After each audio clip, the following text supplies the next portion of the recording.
Most definitely. Chris, I need to talk to you real quick. I wasn't the girl I wanted to give it to. I froze and forgot. Our apologies for making you wait tonight. I accidentally called out the wrong name. I'm very embarrassed to tell you this. Thank you. Okay. Thank you so much. When you're ready. What's up, guys? Boy, Benny. We often say that the VP stakes for Donald Trump's campaign is very much like The Apprentice, but little did we know when we started to make that comparison that we were dead on, and that Donald Trump would start using our content in the Veep stakes. Here we go, getting ahead of myself. What did we see this weekend? We saw this weekend at Mar-a-Lago a unified Republican Party. Okay, you see Michael Whatley here. He's the new GOP chairman for the Republican Party. We saw a unified Republican Party on stage. Now, you might hate that, okay? I don't like Speaker Mike Johnson at all. There's some of these people I don't really like that much. But I got to tell you, this is like every wing of the Republican Party presented on stage. Now, you see Vivek standing right behind Trump, J.D. Vance, Tim Scott. You can see Doug Burgum here, along with Byron Donalds, Elise Stefanik, and Marco Rubio was there. He must not have been on stage for this photograph. This looks like a bunch of members of the House. Right. Well, we have a senator. I guess you have two or three senators there. So, and then Mike Lee with his brand new bald haircut. Anyway, you have more than 5 of the VP contenders here on stage with Trump. And this was the photo that Michael Whatley put up and said, hey, thank you, President Trump, for hosting the RNC at Mar-a-Lago. The Republican Party is unified to win big on November 5th. Okay, so it's good to a lot of people calling for unity. I think it's very smart politically. And obviously, there should be unity in the Republican Party. I mean, we're 6 months away from a presidential election. And, well, we're fighting demonic Marxists. And so, you should like, the enemy of my enemy is my friend sort of thing, right? We'll do the infighting after we win. Little did we know that when we tweeted, is Donald Trump's VP pick on stage, that Donald Trump would post it. Look at this. So Donald Trump on Truth Social, here's the original post. Donald Trump screenshotted our tweet and then popped it up on Truth Social saying, is Donald Trump's VP on stage? Question mark, question mark, question mark. Trump with no comment, but is effectively saying, yes, presumably the vice president is on stage here. Well, well, well, here we go, ladies and gentlemen. Now we are part of the Veep stakes. So there are some really interesting reports out from Mar-a-Lago. According to Sophia Kai, who is a national news reporter for Axios. Axios, I hate half of what they do, and then half of what they do is really, really great reporting. So I wish they would just cut off the performative activist class, leftist garbage, and just do straight reporting. This is straight reporting, and it's really good, actually. Okay, Trump's real-time VP reviews per Mar-a-Lago audio obtained by Axios. So this was the setup here. The setup was that Donald Trump had a bunch of people, a bunch of VP people come in and give speeches on stage at Mar-a-Lago. The RNC had their meeting there, and the VP choices were sort of auditioning for Trump, a la The Apprentice. No idea yet whether they're going to have to go do excursions or special side quest projects for Trump. I don't know. But here are the Trump audio VP reviews. So I guess somebody was recording Trump, or better yet, maybe Trump recorded Trump and sent it to Axios for publication. I don't know. Haven't had a chance to ask about this one. Here we go. Senator Marco Rubio. His name is coming up a lot for vice president, says Trump. Senator Tim Scott. As a candidate, he did a good job, but as a surrogate, he's unbelievable. Okay. This is really important. Obviously, you need somebody to be able to make Trump's message alongside of Trump, right? Something that Mike Pence was so terrible at. Senator J.D. Vance. He wasn't a supporter of mine at the very beginning. Anyway, I got to know him a little bit. As a non-politician, he'd become one of the greatest senators. Mike Lee, I love your haircut, and is a good man too. Mike Lee he went Mr. Clean. He went full bald. So Marsha Blackburn, when she ran in 2018, she was like the Energizer Bunny. She would go from stop to stop to stop. Doug Burgum, I didn't know this. He was a supporter of mine. 2 campaigns. He's a very rich man. Okay. Kristi Noem, somebody that I love. She's been with me, a supporter of mine, and been a supporter of hers for a long time. Elise Stefanik, very smart person. She's upstate New York. When I met her, little did I know she'd be such a big factor. Rep. Byron Donalds, somebody who's created something very special politically. I like diversity. Diversité, as you would say. I like diversité. Worth millions of dollars. All want a piece of Byron. Okay. Well, there you go. I mean, that is Byron Donalds worth millions of dollars? I don't know. I'm not sure. I don't know. Never asked. Obviously, he's been a friend of the show. Wesley Hunt, another friend of mine, makes best commercials. Beautiful family. There you go. Rep Michael Waltz, a man who knows more about the military. When I want to know about the military, I call him. The one that really stands out here is Marco Rubio, where Donald Trump just straight up says vice president. The term vice president. This is the response to Marco Rubio. And a lot of people have been saying that Trump is eyeing Marco Rubio as the VP pick. And a lot of people are obviously pointing to the fact that Donald Trump is already winning by a pretty wide margin here against Joe Biden. And if you want to blow Joe Biden out of the water, if you want a landslide, then you pick a sort of consensus candidate like Marco Rubio, right?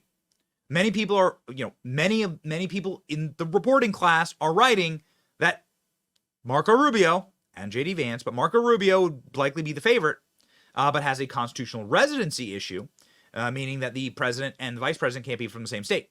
So how do you get around that? Marco Rubio was asked this weekend. Spending time with President Trump. Everyone says you're on his VP shortlist, but that there may be a technical glitch with having two people from the same state when it comes down to an electoral college vote. Would you leave the state of Florida or change your residency if you were asked to join the ticket?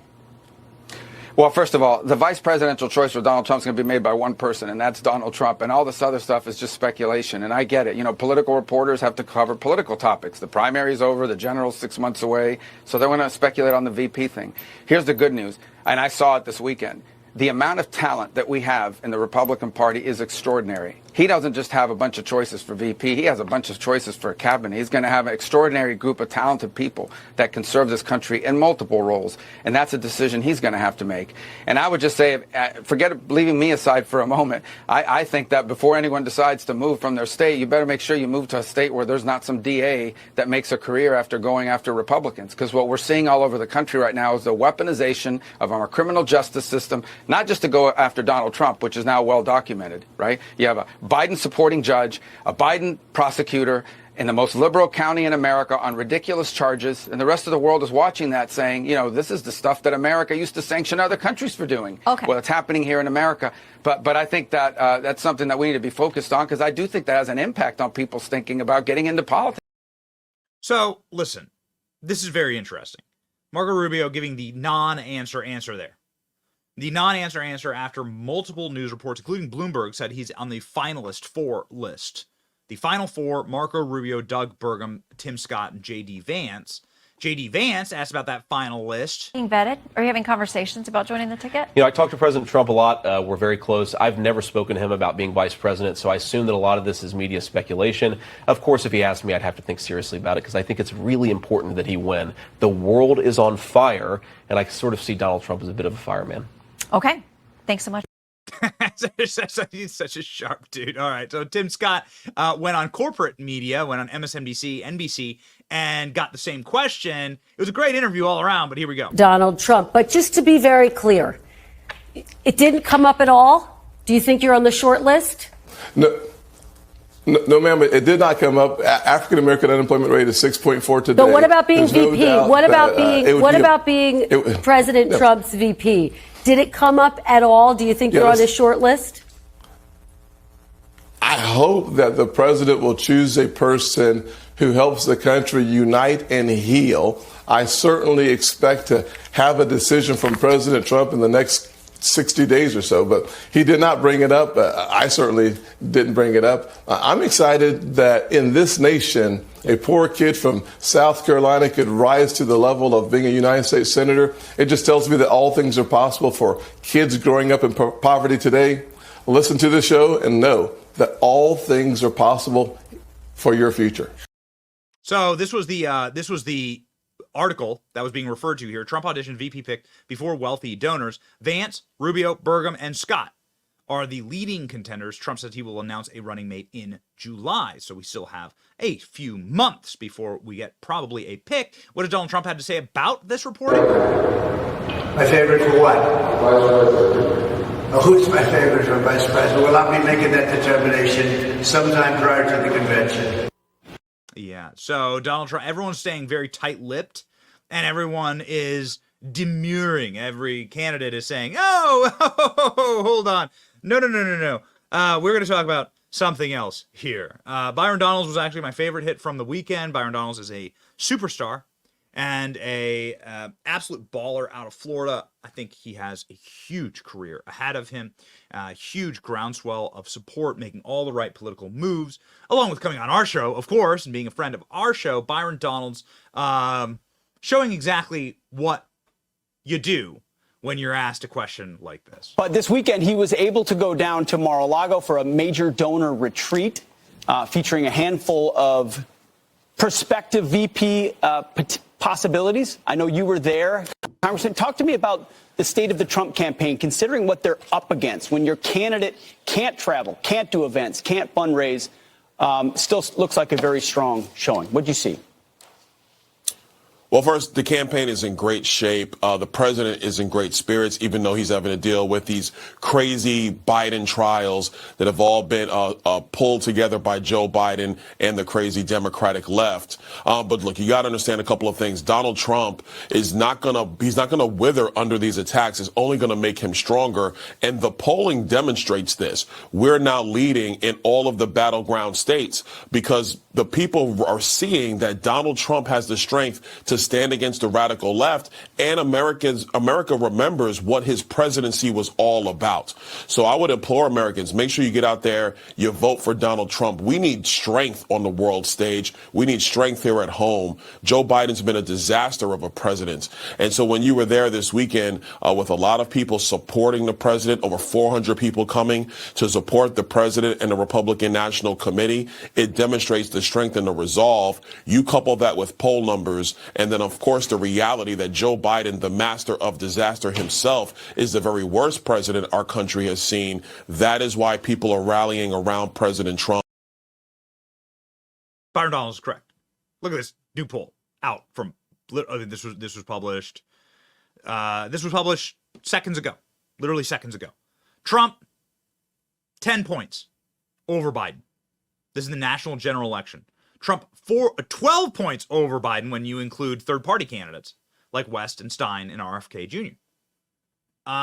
This is gonna be a landslide as long as Republicans make smart choices and unify.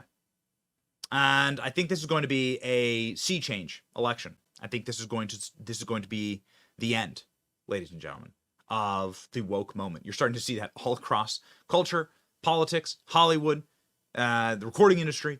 Everyone is kind of done. Everyone's kind of sick of it. Everyone's had like a good solid dose of wokeness, and they're saying this is it. We're finished with this garbage. Donald Trump using our tweets to project who he will be nominating as VP. We're here for it. Donald, you can call us anytime and let us know who you're going to pick. Happy to tell the people.